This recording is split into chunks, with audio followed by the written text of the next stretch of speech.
مہکار میں وہ، جنگل میں کوہسار میں وہ، سورج چاند ستاروں میں، مومن کے کردار میں وہ، پھولوں کی مہکار میں وہ، جنگل میں کوہسار میں وہ، سورج چاند ستاروں میں، مومن کے کردار میں وہ۔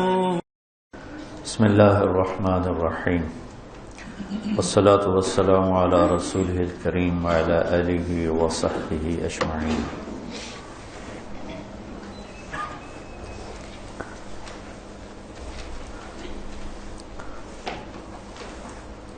سارے علم کا جو خلاصہ ہے وہ اللہ کی پہچان ہے۔ فَاعْلَمْ أَنَّهُ لَا إِلَٰهَ إِلَّا اللَّهُ، یہاں واو کی بجائے فا ہے، جس سے غالباً یہ مطلب نکلتا ہے کہ سب سے پہلے یہ جانو کہ اللہ ایک ہے اور اس کے سوا کوئی معبود نہیں ہے۔ تو اللہ کو جاننا، اللہ کی پہچان، یہ علم کی انتہا ہے۔ جو اپنے علم سے اللہ کو پا گیا، پہچان گیا، وہ کامیاب ہوا ہے۔ جس نے اللہ کو نہیں پہچانا، اس کے پاس جو بھی علم ہے، جس شکل میں بھی ہے، وہ مردود ہے۔ تو قرآن اللہ کا تعارف کراتا ہے بڑے خوبصورت انداز۔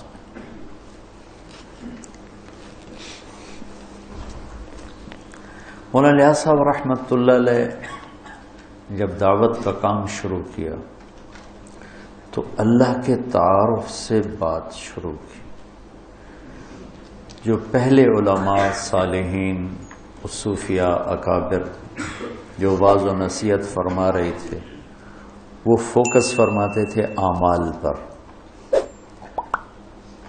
مولانا الیاس صاحب رحمۃ اللہ علیہ نے ایک قدم پیچھے سے بات چلائی کہ جس کے لیے عمل کیا جا رہا ہے وہ اللہ ہے، اور اللہ کا تاثر دلوں پر کمزور پڑ چکا ہے۔ تو انہوں نے اللہ کو بولنا شروع کیا، اور ان کی زبان میں لکنت تھی، لا ینطلق لسانی۔ ان کے انتقال کے بعد پھر ان کے صاحبزادے مولانا یوسف صاحب رحمۃ اللہ علیہ نے جو اللہ اللہ کی رٹ لگائی، وہ لوگوں کے دلوں کا رخ اللہ نے اپنی طرف پھیر دیا۔ تو انبیاء کی بھی پہلی محنت جو ہوتی ہے وہ لا الہ الا اللہ ہوتی۔ جب اللہ کا یقین، اللہ کا تعارف مکمل، تو خیر موت تک نہیں ہو سکتا، لیکن اتنا کہ جو دلوں پر اثر انداز ہو جائے، تو پھر آگے احکام، اعمال کا کرنے کی کیفیت تبدیل ہو جاتی۔ حضرت عائشہ رضی اللہ تعالیٰ عنہ کا فرمان ہے، اگر قرآن ایک دم اترتا تو لوگ انکار کر دیتے۔ تو پہلے دلوں کو نرم کرنے والی آیات، توحید، رسالت، آخرت، جنت، جہنم، یہ آیات آئیں، اس سے دل نرم ہوئے۔ تو پھر سورہ بقرہ، آل عمران، نساء، مائدہ، یہ جن میں سارے احکام ہی احکام ہیں، پھر یہ اترنا شروع۔ تو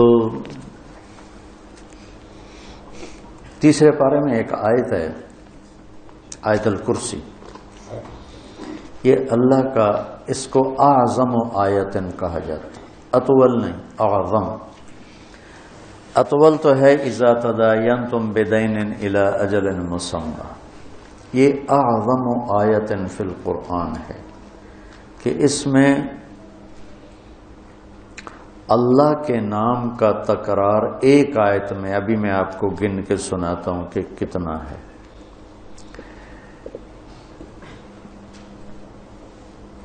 اس کو ایک روایت میں آتا ہے کہ سارے آسمانی کلاموں کا سردار ہے قرآن۔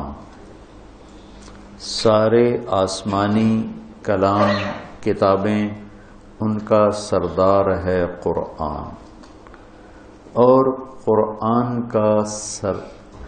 کی سردار ہے سورہ بقرہ، اور سورہ بقرہ کی سردار ہے آیت الکرسی۔ میں دوبارہ سناتا ہوں۔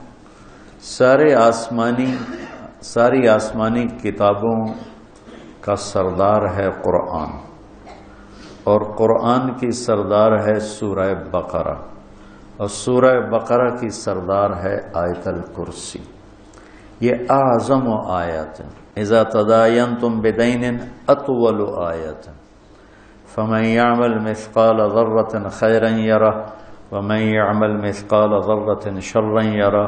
یہ اخوف آیت ہے، سب سے زیادہ ہیبت ناک، خوفناک قرآن کی علماء نے کہا ہے یہ آیت۔ ذرہ کے برابر نیکی ہے تو دیکھو گے، برائی ہے تو دیکھو گے، اس کو اخوف آیت اور ارجا آیت ہے، سب سے امید والی آیت قرآن میں۔ یا عبادی الذین اسرفوا علی انفسہم لا تقنطوا من رحمت اللہ ان اللہ یغفر الذنوب جميعا۔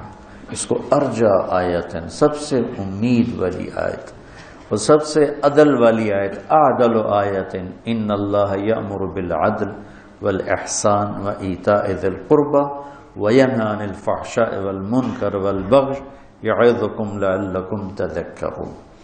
اور اشد آیت علی اہل النار، جہنم والوں پر سب سے خوفناک آیت، فذوقوا فلن نزیدکم الا عذابا، فذوقوا فلن نزیدکم الا عذابا، کہ تمہارا عذاب ہمیشہ بڑھتا رہے گا۔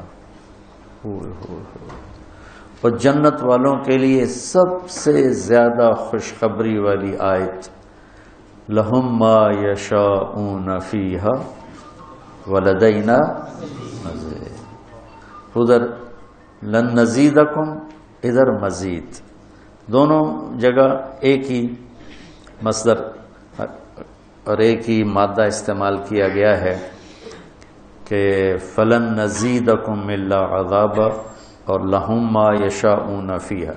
ما یشاؤون کی کوئی انتہا نہیں ہے، تو پھر اللہ کہہ رہا ہے کہیں نہ کہیں تمہاری خواہشات تھک جائیں گی، انتہا ہو جائے گی، ولدینا مزید، ہم مزید تمہارے لیے دروازے کھولیں گے۔ تو آیت الکرسی کو قرآن کی سب سے عظیم آیت کہا جاتا ہے۔ یہ صرف اللہ کا تعارف ہے۔ اللہ کتنی دفعہ آپ گنتے ہیں؟ اللہ لا الہ الا ہو، دو، الحی، تین، القیوم، چار۔ الحی اور القیوم میں جو ضمیر ہے وہ 6، لا تاخذہ، ہو ضمیر 7، سنۃ ولا نوم، لہو ما فی السماوات وما فی الارض، لہو کی ضمیر 8، من ذا الذی یشفع عندہ 9، الا باذنہ، ہی ضمیر 10، یعلم کے اندر ضمیر 11، من علمہ 12، الا بما شاء 13، کرسیہ ہو 14، ولا یعودہ 15، حفظ کے اندر ضمیر 16، وہو 17، العلی 18، العظیم 19۔ ایک چھوٹی سی آیت میں 19 دفعہ، اور اگر العلی العظیم کی 2 ضمیریں نکالیں تو 21۔ ایک اتنی ساری آیت میں 21 دفعہ اللہ اپنی ذات کو بیان فرما رہا ہے۔ ہم اللہ کو جانتے ہیں عقلاً، ابھی اللہ کی محبت دل کے تاروں پہ نغمہ بن کے نہیں چھڑی، صرف ہم فقہی، اصطلاحی اور قانونی طور پر اپنے اللہ کو پہچانتے ہیں، اور یہ بھی ایمان کا درجہ ہے، کوئی شک نہیں۔ لیکن جو ایمان کا درجہ مطلوب ہے، اذا ذکر اللہ وجلت قلوبہم، کہ اللہ کا نام آئے تو دل کی دنیا ہی بدل جائے۔ جمی گویم مسلمانم بلرزم کہ دانم مشکلات لا الارا۔ اللہ تعالیٰ اقبال کی قبر روشن کرے۔ یقین مثل خلیلہ تشنشینی، یقین اللہ مستی خود گزینی، سنے تہذیب حاضر کے گرفتار، غلامی سے ہے بدتر بے یقینی۔ اچھا، اس کو ایک اور طرح ہم دیکھتے ہیں جو کہ قرآن کا حسن ہے، اور قرآن کی کہ جو میں کہتا رہتا ہوں، میں تو نہ وہاں تک پہنچ سکا، تمہیں پہنچا ہوا دیکھنا چاہتا ہوں، اپنے خوابوں کی تعبیر تمہارے اندر ڈھونڈتا ہوں کہ تم قرآن کی خوبصورتی کو نکالو، لوگوں کے سامنے لاؤ کہ کیسا حسین کلام ہے، کیسا خوبصورت کلام ہے۔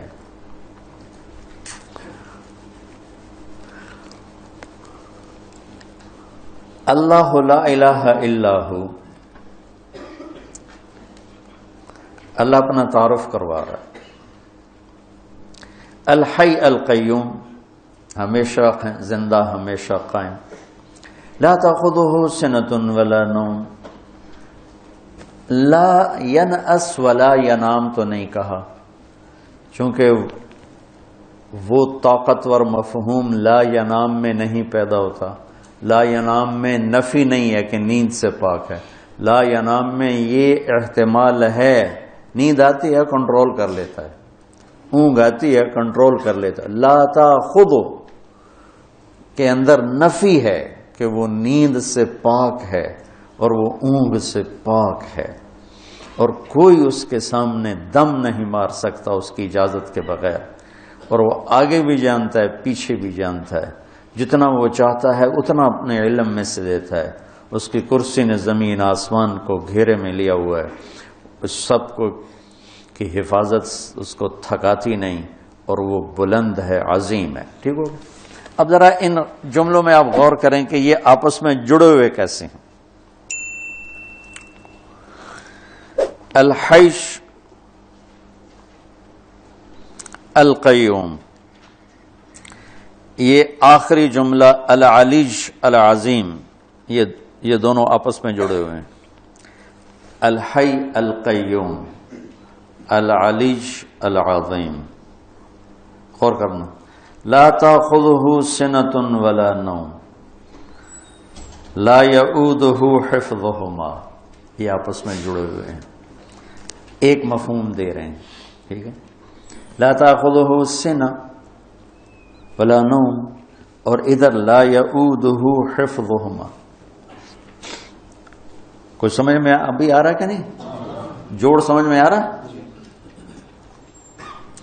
لہو ما فی السماوات وما فی الارض، یہ جڑا ہوا ہے وسع کرسیہ السماوات والارض، کہ دونوں ایک مفہوم دے رہے ہیں۔ زمین اس کی، آسمان اس کا، اس کے تخت نے زمین آسمان کو گھیرے میں لیا ہوا ہے۔ تو یہ اوپر والا جملہ اور یہ جملہ آپس میں جڑے ہو کہ نہیں جڑے ہیں؟ اچھا، من ذا الذی یشفع عندہ الا بإذنہ ولا یحیطون بشیء من علمہ الا بما شاء، یہ دونوں آپس میں جڑے ہوئے ہیں۔ ٹھیک ہے، اچھا، یہ ایسا جوڑ کیسے بٹھا دیا اللہ تعالیٰ نے؟ تو بیچ والا جملہ ہے یعلم ما بین ایدیہم وما خلفہم، وہ آگے بھی جانتا ہے پیچھے بھی جانتا ہے، جوڑ بٹھا دیا اس نے، اوپر کا نیچے کے ساتھ، نیچے کا اوپر کے ساتھ۔ کوئی میری بھی بلاغت سمجھ میں آئی؟ شیخ صاحب کی بلاغت تو قانونی ہوتی ہے نا، تو ہماری تو رب رمیۃ من غیر رامن ہوتے ہیں، رب رمیۃ من غیر رامن۔ کہ کیا خوبصورت اللہ نے اس کو جوڑ بٹھایا۔ الحی القیوم العلی العظیم، لا تأخذہ سنۃ ولا نوم ولا یؤودہ حفظہما۔ سبحان اللہ، کیا زبردست ہے۔ لہ ما فی السماوات وما فی الارض وسع کرسیہ السماوات والارض، من ذا الذی یشفع عندہ الا بإذنہ ولا یحیطون بشیء من علمہ الا بما شاء۔ تو یہ بیچ میں ہے یعلم ما بین ایدیہم وما خلفہم۔ تو یہ خوبصورت، یہ سارا قرآن ہی ایسے ہے۔ تو اللہ سے تم مانگو، اللہ تمہیں وہ ذوق سلیم دے کہ تم قرآن کے حسن کی نقاب کشائی کر سکو۔ ابھی تک صرف ترجموں میں اٹکے ہوئے ہیں ہمارے علماء، بہت کم ہیں جو اس معیار تک پہنچتے ہیں جہاں جا کر انسان کی عقل حیرت میں ڈوب جاتی ہے، گم ہو جاتی ہے کہ اللہ اکبر، اللہ اکبر۔ اور یہ ایمان بالغیب نہیں ہے، یہ مشاہدے کی چیز ہے۔ ہاں ہم ایمان لائے کہ قرآن جیسا کلام کوئی نہیں، لیکن یہ مشاہدے کی چیز ہے کہ اس حد تک پہنچو، علم کی دنیا میں اتنی محنت کرو کہ تم پر کھل جائے یہ سارے کا سارا۔ پھر آگے نا اللہ تعالیٰ نے اپنی قدرت کے کچھ مناظر بیان فرمائے ہیں۔ زندگی اور موت، کون زندہ کون مردہ، مر کے کون جیتا ہے، یہ ساری باتیں بہت زمانے سے آ رہی ہیں۔ ہیہات ہیہات لما توعدون کا نعرہ لگانے والی ایک بہت بڑی دنیا ہے کہ کچھ نہیں ہے موت کے بعد، سب ایسا ہی ہے، کچھ بھی نہیں ہے، سب ایسا ہی ہے۔ عزیر علیہ السلام کے دور میں بخت نصر نے بیت المقدس پہ حملہ کیا اور ساری بستی کو تباہ و برباد کر دیا اور لاشوں کے انبار لگا دی۔ تو عزیر علیہ السلام اپنے گدھے پہ جا رہے تھے تو وہ دیکھ کر کہنے لگے انا یحیی ہذہ اللہ بعد موت، یہ سارے کیسے زندہ ہوں گے؟ اور وہ تو نبی تھے تو ان کو سکھانا بھی تھا۔ تو چلتے چلتے تھکاوٹ محسوس ہوئی، بھوک لگی، تو گدھے پہ سوار تھے، ایک کھنڈر سا تھا، وہاں درخت کے نیچے گدھے کو باندھا اور ٹوٹے ہوئے کھنڈر کی دیوار پر یوں ٹیک لگائی، روٹی نکالی اور اس کو توڑ کے پیالے میں ڈالا، انگور ساتھ تھے ان کو رومال میں ڈال کے ان کو نچوڑا، تو روٹی کے اوپر انگوروں کے رس کو نچوڑا تو وہ اس میں تر ہو گئی، تو تھوڑی دیر یہ روٹی رس میں بھیگی رہے تاکہ نرم ہو جائے، پھر کھاؤں گا، اس خیال سے اس چھوٹی دیوار سے یوں ٹیک لگائی ایسے، اور آگے ایک چھوٹی سی اس دیوار تھے اس پر یوں ٹیکا، اور یہاں تھے اور اللہ نے جان نکالی، فَأَمَاتَهُ اللَّهُ مِئَةَ عَامٍ۔ اب انگور کے رس کے رچ جانے کے انتظار میں یوں کیا اور جان گئی۔ 100 برس کے بعد اللہ نے اٹھایا، کم لبثت؟ قال یوما، ایک دم نکلا ایک دن، پھر سورج دیکھا تو کوئی ڈھل گیا تھا، نہیں بعض یوم، قال بل لبثت 100 عام، نہیں عزیر تو 100 سال زندہ رہا ہے۔ یا اللہ 100 سال، وہ کیسے؟ اپنا کھانا دیکھو ذرا، الی طعامک و شرابک لم یتسنى، انگور کی شراب سب سے اعلیٰ شراب بنتی ہے کہ وہ بہت جلدی جھاگ چھوڑتا ہے، خمیر بن جاتا ہے، تو 100 برس کے بعد دیکھا تو روٹی تازہ، انگور کا رس اس میں تازہ اور وہ نرم پر بھری ہوئی پڑی ہے، اور روٹی نرم، پانی ویسے، انظر طعامک و شرابک لم یتسنى، تو دیکھ ذرا تیرا جو پانی اور پینا ہے، کھانا ہے، وہ تو بالکل ٹھیک ہے، لیکن تیرا گدھا کدھر ہے؟ وہ تو کوئی نہیں ہے کہ دیکھ میں اسے کیسے زندہ، انظر الی العظام کیف ننشزها ثم نکسوها لحما، ابھی دیکھ میں کیا کرتا ہوں۔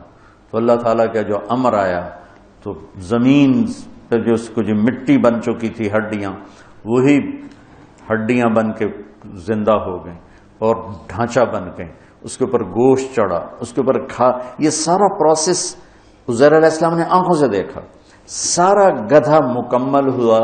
پھر تیسرا واقعہ اللہ تعالیٰ نے ابراہیم علیہ السلام کا سنایا کہ یا اللہ تو مردے زندہ کیسے کرے گا؟ قال اولم تؤمن قال بلا ولکن لیطمئن قلبی، اطمینان قلب کے لیے چاہتا ہوں۔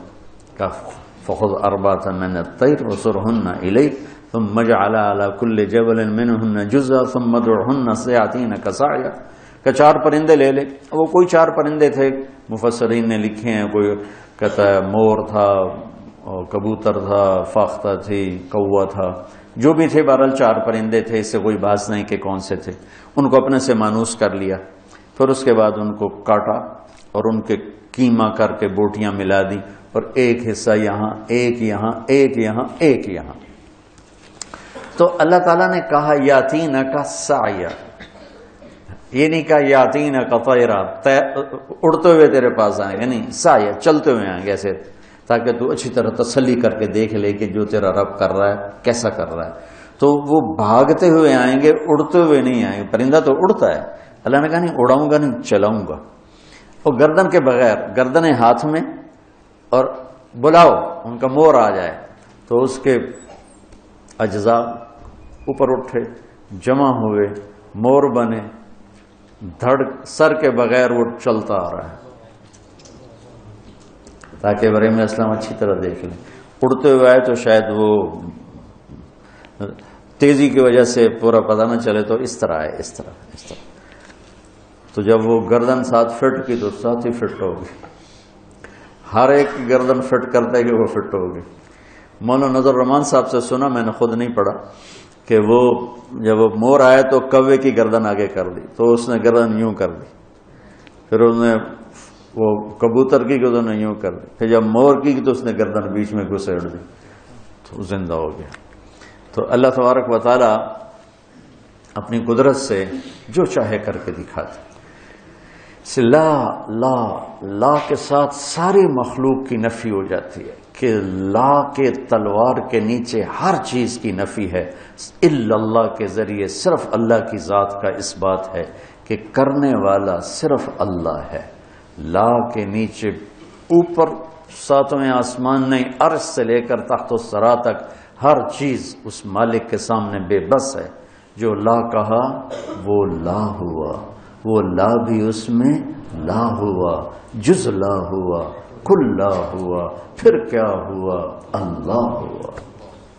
پھولوں کی مہکار میں وہ، جنگل میں کوہسار میں وہ، سورج چاند ستاروں میں مومن